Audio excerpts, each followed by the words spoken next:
Jay Griggs, Siwenna Property, and we are on day 4 of Siwenna 12 Tips for Christmas. And day 4 is how can you do your own due diligence on a property, on a property deal. And you know, lots of investors that have worked with us over time know how we work, but certainly when you're looking to work with a new deal sourcer, or you're looking to go out and start and doing your own deal sourcing, this is so important, and it is your responsibility. As an investor, it is so important. Okay, number 1, you need to find out the true property value, the true market value. And a lot of people debate this.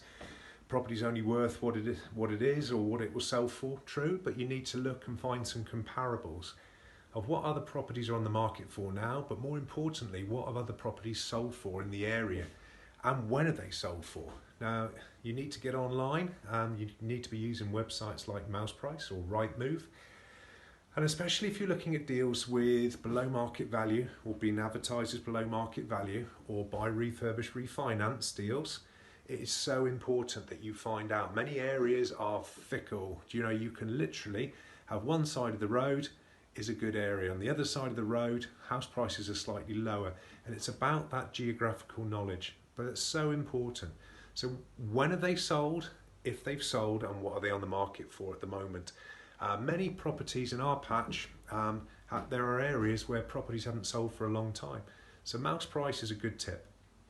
2, what money are you need to put into a deal? Now that's really important. If you're new to refurbishment, you need to find a builder that you trust. Those refurb prices do change from area to area, so you need to really get to grips with how much does a roof cost? How much does a chimney cost to take down? How much do new windows cost? New doors cost? How much does plastering cost? How much do acoustics cost, for example? And it's really critical. But there is other things that you need to put into a deal. Legal fees. Now, lots of people come to me and say, I don't have to pay stamp duty. You do on investment properties. How much is your deposit going to be? Are you going to be able to get a 75% loan to value? Finder's fee, that's one that I think, yeah, that is certainly an upfront startup cost. Is it an operational cost? And you need to be clear on what your operational costs are and what your startup costs are.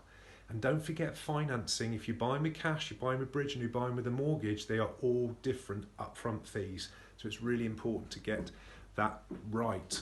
So you've got your money in, and you also need to make sure that when you've got your income, so your true rental value, if you're looking at room rates or you're looking at single lets, you need to make sure that you know that your property will rent at the price that you've allocated for it. And that's really, really important. When you're checking out rental, get on the phone, go and speak to agents.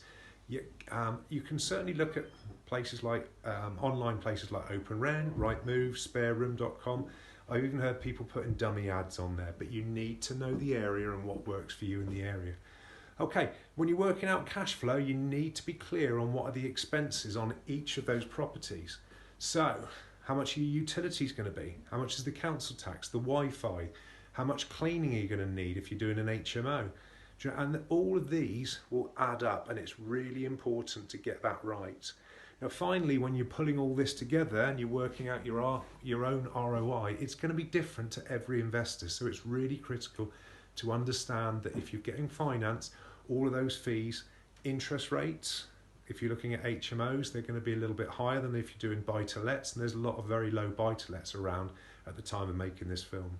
So hopefully that gives you an idea, and that's our 4th tip for Christmas.